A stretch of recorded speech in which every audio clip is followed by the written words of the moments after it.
And then the doctor said that this particular creature is visually impaired, is deaf, and is mentally challenged.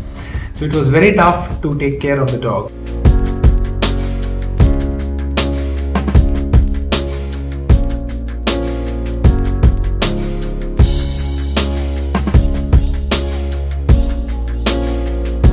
Even the challenging part was that the dog did not like any human to be around her. She could sense with her smelling power, because she cannot see, she cannot hear, and she's mentally challenged. So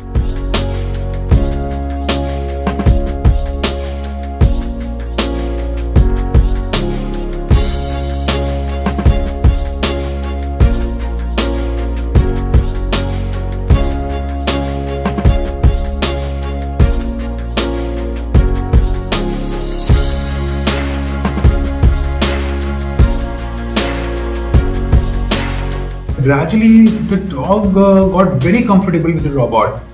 I mean, if a human will go to her, she doesn't like. She just she won't eat, she won't react.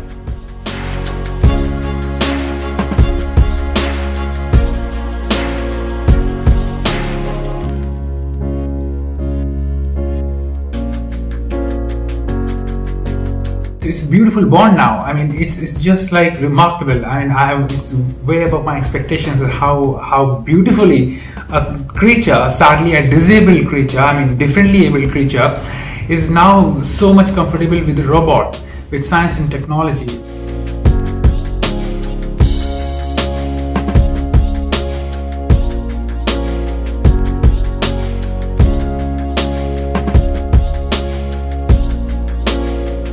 With this, I also want to set an example, a message to the world that we should not really do animal cruelty. I mean, somebody has beaten her to such an extent that she's mentally challenged, she's blind, and she's deaf, and it's because of humans, and she doesn't like humans, but she likes robots because she knows that robot will not hurt her. She knows that she's safe if there's technology around her, and she knows that she's not safe if there is a human around her.